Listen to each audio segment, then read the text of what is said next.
ఒకసారి photo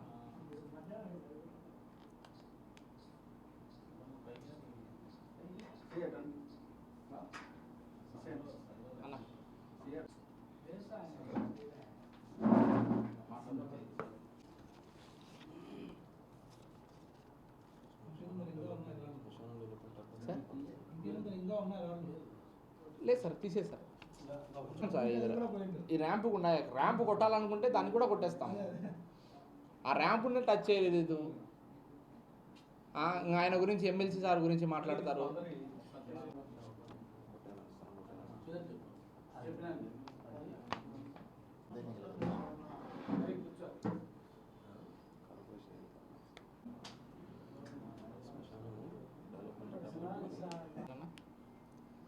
media మిత్రులందరికీ నమస్కారం. మొన్నటి దినమున మేము చెప్పాము ఆల్రెడీ,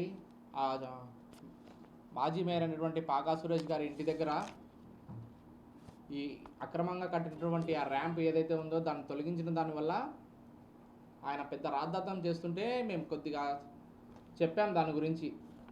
ఈ విధంగా మీరు రోడ్డు మీద వేశారు, దానివల్లనే దాన్ని తొలగించడం జరిగింది అని చెప్పేసి మేము చాలా క్లియర్గా చెప్పాము. ఆయన నిన్న ప్రెస్ మీట్ పెట్టి మా దగ్గర ఏమైనా ఆధారాలు ఉంటే చూపించండి, ఇంకా సీసీ కెమెరాల గురించి వాటి గురించి కొన్ని చెప్పారు. దాని గురించి వివరణ ఇస్తూ ప్రెస్ మీట్ పెడుతున్నాం అన్నమాట. అసలు మీ ప్రాబ్లం ఏందో నాకు అర్థం కావడంలే పాకా సురేష్ గారు. ఆ స్థలము మీ బాబుది కాదు, కార్పొరేషన్ వాళ్ళది. మీ బాబు స్థలం అయితే మీరు ఇది నా బాబు స్థలము, నా బాబు స్థలంలోకి మీరు ఎవరు వచ్చి పగలగొట్టడానికి తొలగించడానికి అని చెప్పేసి చెప్పుకోవచ్చు. మేము క్లియర్గా చెప్పాం, కడప నగరంలో ఎక్కడైనా సరే ఈ విధంగా క్లాంకిట్ రాళ్లతో ర్యాంపులు ఎవరైనా ఏర్పాటు చేస్తారా? ఎవరైనా ఏర్పాటు చేశారా? ఎవరు ఏర్పాటు చేయరు, మనిషి అనేవాడు ఎవడు కూడా. ఈ స్టోన్స్ ఇంత క్లియర్గా కనపడుతున్నాయి. కార్పొరేషన్ వారు సర్కిళ్లలో సుందరీకరణకు ఉపయోగించినటువంటి స్టోన్స్ ఇవి. మీరు నిన్న అంటారు వెళ్ళేసి ఆ కాంట్రాక్టర్ ఎవరైతే వాళ్ళ దగ్గర మేము 52,000 రూపాయలకు దాన్ని మేము కొనుగోలు చేశాము అని చెప్పేసి, దానికి సంబంధించిన పత్రాలు కానీ అవేమన్నా మీ దగ్గర ఉన్నాయా? దానికి సంబంధించి ఏ వివరాలు మీ దగ్గర ఉండవు, అది మాకు తెలుసు, మేము ముందుగానే చెప్తున్నాం మీకు. సర్కిళ్లలో మిగిలిపోయిన రాళ్ళన్నీ దొంగతనంగా తెచ్చుకొని మీరు వేసుకున్నారు. లేకపోతే నిన్న ఆ ప్రెస్ మీట్లో అందరినీ కూర్చోబెట్టి వీళ్ళు చెప్పారు, వీళ్ళు దొంగతందాలు పెట్టుకున్నారని చెప్పినప్పుడు ఇది బిల్లు, నేను దీన్ని 52,000 కొన్నానని చూపించే సత్తా మీ దగ్గర లేకనే మేము 52,000 కాంట్రాక్టర్ మేము ఎందుకు అడుగుతాము? నువ్వు పోయి అడుక్కో కాంట్రాక్టర్ను పోయి. అయినా నువ్వు వాళ్ళని పిలుచుకొచ్చినట్టు ఆ కాంట్రాక్టర్ని కూడా పిలుచుకొచ్చి కూర్చోబెట్టుకొని 52,000 రూపాయలకు నీ దగ్గర కొన్నానో లేదో చెప్పు స్వామి అట్లా అని చెప్పి నువ్వు వచ్చి భంగపడుకో అయిపోను. నేను అందరినీ పిలిపించుకొని వాళ్ళని భయపడించి భయభ్రాంతాలకు గురి చేసి తెచ్చినావు. మేము కూడా సామాన్య ప్రజలమేయా, మాకు కూడా అది ఇబ్బంది ఉంది కాబట్టి దాన్ని తొలగించమని కంప్లైంట్ ఇచ్చినాం. నువ్వు వాళ్ళని భయపడించిన తర్వాత నా వాస్తవం కాకుండా పోదు. చాలాసార్లు చెప్పాం, సీసీటీవీ ఫుటేజులు, సీసీటీవీ కెమెరాలు నీ ఎదురుగా ఉన్నటువంటి సచివాలయంలో కార్పొరేషన్ వారు ఏర్పాటు చేసిన కెమెరా కాకుండా మీ సొంతంగా కెమెరాలు ఏర్పాటు చేశారు, దాని కనెక్షన్ మీ ఇంటికి పెట్టుకున్నారు అని చెప్తే ఆధారాలతో సహా నువ్వు ప్రూవ్ చేయని చెప్పావు. ఈరోజు నేను ఆధారాలతో సహా వచ్చాను. ఇవి సీసీటీవీ కెమెరాలు, పాకా సురేష్ ఏర్పాటు చేసిన సీసీటీవీ కెమెరాలు ఇవి. ఈ 2 కెమెరాలు ఏవైతే ఉన్నాయో అవి పాకా సురేష్ గారు సచివాలయంలో ఏర్పాటు చేసిన సీసీటీవీ కెమెరాలు ఇవి. దీని కనెక్షను ఆయన ఇంటికి డైరెక్ట్గా ఇచ్చుకున్నాడు. ఆ వైర్ కెమెరా, ఆ వైరు ఆ ఇంటికి వెళ్ళిన వైర్లు కూడా మా దగ్గర వీడియోలతో సహా మా కాడ ఉన్నాయి. మీరు వాళ్ళకు చూపండి వీళ్ళకి చూపండి కాదు, బహిరంగంగా మీరు మా దగ్గరికి రండి, లేదంటే మేమే మీ దగ్గరికి వస్తాము, ఇదే మీడియా సమావేశంగా బహిరంగంగా చర్చ కూర్చుందాము, మాట్లాడదాం, చూపిస్తాం మీకు కూడా. ఆ రోజు అందరికీ ప్రెస్ వాళ్ళందరికీ ఒకసారి పెద్దది స్క్రీన్ వేసి చూపిస్తా, అది నిజమా కాదా అని చెప్పేసి. ఇంకేమన్నా అంటే ఇది మేము కారు పార్కింగ్ కోసం పెట్టుకున్నాము, కారు పార్కింగ్ కోసము నీ కారు పైకి ఎక్కకపోతే అది మా ప్రాబ్లం కాదు, నువ్వు హైట్కి కట్టుకున్నావు నీ ఇల్లు. నా ఇల్లు హైట్లో ఉందని చెప్పేసి నేను వెళ్ళి ర్యాంప్ని ఎక్కించుకుంటా, రోడ్డుకు అడ్డంగా ఇంకొకటి వేసుకుంటానంటే అది ఎవరికి కాదు. అట్లా ఎత్తుకుంటే కన్నా కడప ప్రజల్లో ప్రతి ఒక్కరికి అసౌకర్యమే, హైట్కి కట్టుకున్న వాళ్ళందరికీ. సబ్జెక్టు దీని గురించి మాట్లాడాయా అంటే నీ నోటికి వచ్చింది మా మేడం గురించి మాట్లాడతావు, అభివృద్ధి అంటావు. మీ అభివృద్ధిని 15 సంవత్సరాలు ప్రజలు చూసినారు కాబట్టే చిత్తచిత్తుగా మిమ్మల్ని ఓడించి మా మేడం గారికి అధికారం ఇచ్చినారు ఈరోజు. అది మీరు మర్చిపోతున్నట్టున్నారు. సాక్షాత్తు మీ నాయకుడు నా ముఖం చూసి వేయండి, ఇక్కడంతా ఫ్రాడ్ గాళ్ళు ఉన్నారని చెప్పేసి బహిరంగ సభలో చెప్పినారు. నా ముఖం చూసి వేయండి అని చెప్పేసి అది చెప్పలేక, మా వాళ్ళు ఇక్కడ ఏం అభివృద్ధి చేయలేదు అంతా మింగేశారని చెప్పలేక నా ముఖాన్ని చూసి ఓట్లేయండి అని చెప్పేసి అడుక్కొని వినాడు.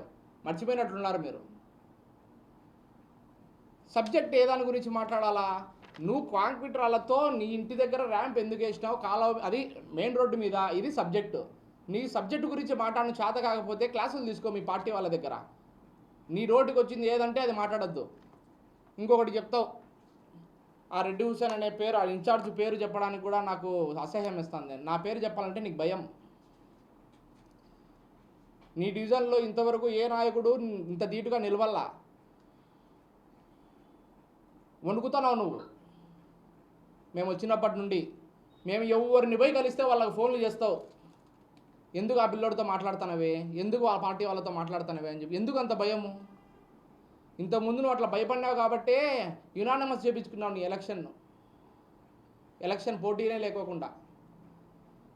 నువ్వు నిజాయితీగా నీకు దమ్ము ధైర్యం ఉంటే 3 నెలల్లో సార్వత్రిక ఎన్నికలు వస్తున్నాయి. నువ్వు ఇంత అభివృద్ధి గురించి నిన్ను ఇంత మాట్లాడినావు, మీ పార్టీ వాళ్ళు చేసిన అభివృద్ధి గురించి ఇంత మాట్లాడినారు కదా. 3 నెలల్లో జరిగే సార్వత్రిక ఎన్నికలలో, స్థానిక సంస్థల ఎన్నికలలో నువ్వు పోటీకి రా నా మీద. నువ్వు విజయం సాధించు. ఆ రోజు చెప్పు. మా మేడం గారికి సలహా ఇచ్చేంత స్థాయిలో నువ్వు లేవు. మా మేడం గారికి తెలుసు పార్టీలో ఎవరిని పెట్టుకోవాలా, ఎవరికి ఇన్ఛార్జ్ చేయాలా, ఎవరికి ఇన్ఛార్జ్ చేయకూడదు అని చెప్పేసి. నీ పార్టీలో వాళ్ళని నిన్ను తరిమేస్తే ఒకసారి మా పార్టీలోకి వచ్చి చేరినావు, గుర్తుందో లేదో.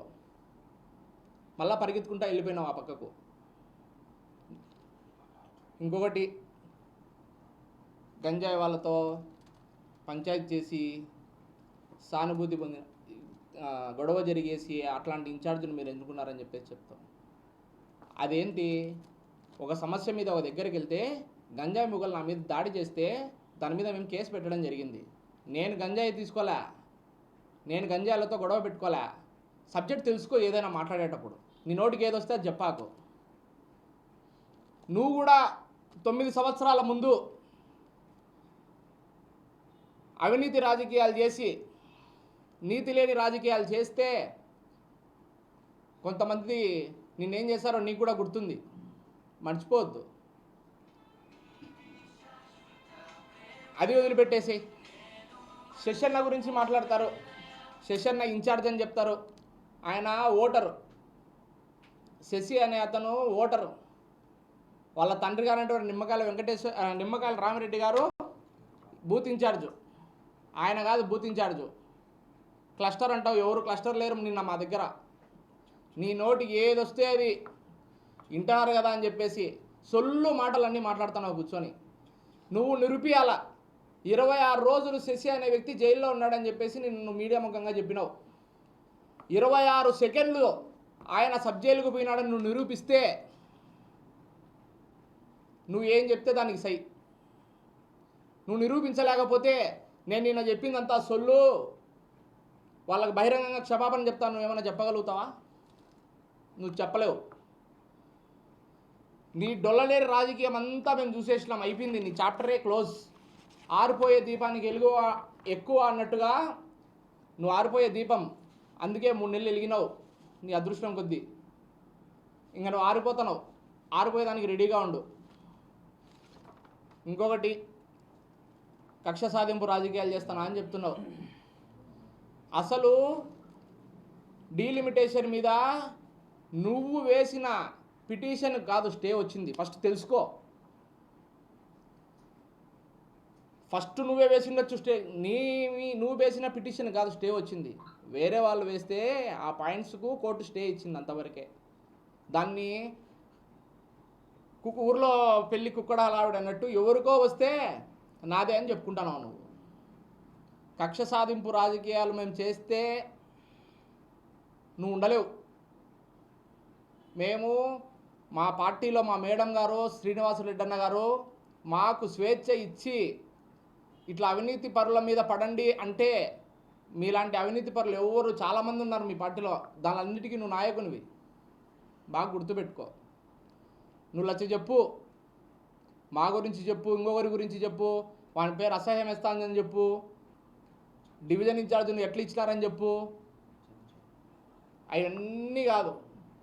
నీకు దమ్ముంటే 3 నెలల్లో జరిగే స్థానిక సంస్థల ఎన్నికల్లో నాతో పోటీకి రా, నువ్వు గెలుచు, తర్వాత మాట్లాడదాం. నీ పార్టీ వాళ్ళు నువ్వు పెద్ద నాయకుని అని చెప్పేసి నీకు మేయర్ టికెట్ అనౌన్స్ చేయలే, నీకు లక్కీగా వచ్చింది అది. ఆ లక్కీగా వచ్చింది 3 నెలలు గడుపుకున్నావు, అదేదో పేరు వేసుకుంటున్నావు మాజీ మేయర్ అని చెప్పేసి, దాంతో ఆనందపడు.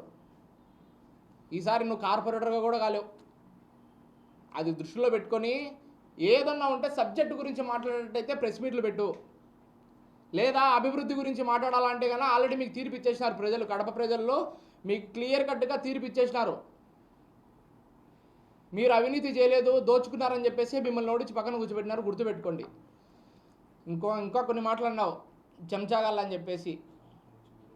నీ చెంచాగాళ్ళతో నువ్వు సచివాలయంలో ఎన్నిసార్లు కూర్చున్నావో, నీ చెంచాగాళ్ళతో నువ్వు ఎన్నిసార్లు బర్త్డే పార్టీలు చేసుకున్నావో సచివాలయంలో, అది ప్రజల సొమ్మయ్య. అది ప్రజల కోసం సచివాలయాలు కట్టింది, మీ పార్టీ వాళ్ళు బర్త్డేలు చేసుకొని కాదు. అర్థమవుతుందా? ఇంకా నీ గురించి, నీ అవినీతి గురించి చెప్పాలంటే మాకు రోజులు సరిపోవు. 2005లో నీ ఆర్థిక పరిస్థితి ఏంది, ఇప్పుడు నీ ఆర్థిక పరిస్థితి ఏంది? 50,000 రూపాయలు పెద్ద వాళ్ళ ఆర్థిక పరిస్థితి అంతే అని చెప్పుకుంటున్నావు నువ్వు. నీ ఆర్థిక పరిస్థితి 2005లో ఎత్తుతో ఒకసారి గుర్తు తెచ్చుకో. ఈరోజు నువ్వు అవినీతి చేసి సంపాదించిన సొమ్ముతో మాకు వల్లబుల్ల కథలన్నీ చెప్తున్నావు. నువ్వు ఎక్కడ నీతిగా సంపాదిలా. ఈ గడిచిన 20 సంవత్సరాలలో నువ్వు ఏ రకంగా సంపాదించావో మాకు అందరికీ తెలుసు, కడప ప్రజలందరికీ తెలుసు. నువ్వు మాకు చెప్పాల్సిన అవసరం ఏమీ లేదు. 15 సార్లు కార్పొరేటర్గా ఉండి, ఆ 3 నెలలు నువ్వు మేయర్గా ఉండి సబ్జెక్టు గురించి మాట్లాడే చేత కాదు నీకు. నీ ఇంటి దగ్గర ర్యాంపు ఎవరు కొట్టలా, రోడ్డు మీద ఉండే నువ్వు అక్రమ కట్టడంగా కట్టిన ర్యాంపును తొలగించినారు, అంతవరకే. నీ ఇంటిని టచ్ చేయాలా. ఒకవేళ అలాగ టచ్ చేస్తే ఆ రోజు నువ్వు మొత్తుకో బయటకు వచ్చి. ర్యాంపును, మీ ఇంటి దగ్గర ఉన్న ర్యాంపును కాదు కొట్టింది, కాలువ మీద నువ్వు రోడ్డు మీద వేసిన ర్యాంపును ఇంకా ఎత్తుతావు. మీ పార్టీ కార్పొరేటర్ల గురించి వాళ్ళ గురించి ఏంటంటే ఎత్తుతావు, బుల్డోజర్తో కొడుతున్నారని చెప్తావు. ఎన్ని అవాస్తవాలే. గుర్తుపెట్టుకో. ప్రజలందరికీ తెలుసు ఏది నిజము ఏది అబద్ధం అని చెప్పేసి. మీరు చెప్పే కల్లిబొల్లి మాటలు వినడానికి ఎవరు లేరు. ప్రజలు ఉదయాన్నే లేచి 5 గంటలకు మా మేడం గారు స్వచ్ఛ గడప మన గడప అనే ప్రోగ్రాంతో గడపను ఎంతో డెవలప్ చేసుకుంటూ ముందరికి వెళ్తూ ఉన్నారు. నువ్వు చెప్పినావా 15 సంవత్సరాలు పట్టింది, 4 పాయింట్లు చెప్పగలిగినావు నేను నన్ను ప్రెస్ మీట్లో పెడితే. 4 మీ అభివృద్ధి గురించి అది తెచ్చినాం ఇది తెచ్చినామని 4 పాయింట్లు చెప్పగలిగినావు. 15 సంవత్సరాల అధికారం నుండి సిగ్గు లేదా మీకు అని అడుగుతున్నా నేను. ఇంకొకసారి ఎప్పుడైనా సబ్జెక్ట్ తెలుసుకొని మాట్లాడు, సబ్జెక్ట్ గురించి మాట్లాడు. నువ్వు చెప్పిన అవినీతిని అది నిజం తప్పు అంటే తప్పు అని ఒప్పుకో. దానిని వేరే రూట్లో ట్రాన్స్ఫర్ చేసేదానికి మాట్లాడద్దు. మాకు మా పార్టీ వారికి తెలుసు. నువ్వు మా పార్టీ ముందు మీది మీరు కడుక్కోండి, మా తర్వాత మాది అడుగుదురు. ముందు మీది మీరు కడుక్కొని మళ్ళీ మా కాడికి రండి. మా పార్టీ వాళ్ళతో మీకెందుకు? వాడు మంచోడా కాదా ఎంక్వైరీ చేసుకోండి. వాడు మంచోడు కాబట్టి మాకు పార్టీలు పిలిపించి సీట్ ఇచ్చి మాకు ఈరోజు మేము పార్టీకి సేవ చేస్తున్నాం. మా మేడం గారికి తెలుసు, మా వాసన్న గారికి తెలుసు. నీకు తెలియాల్సిన అవసరం లే. నీ గురించి మా అందరికీ తెలుసు. ఎక్కడ అధికారం ఉంటే అక్కడ వాలిపోవాలని చూస్తూ ఉంటావు ఎప్పుడు కావాలంటే అప్పుడు. నీలా అట్లా పార్టీలు మారే రకం కాదు మేము. బాగా గుర్తుపెట్టుకో. మళ్ళా ఇంకొకసారి నీ ఇష్టం వచ్చినట్టు ఎక్కడ పడితే అక్కడ ఏది పడితే అది వాగినామంటే దానికి ధీటుగా సమాధానం చెప్పగలుగుతాం. ఇది బాగా గుర్తుపెట్టుకో.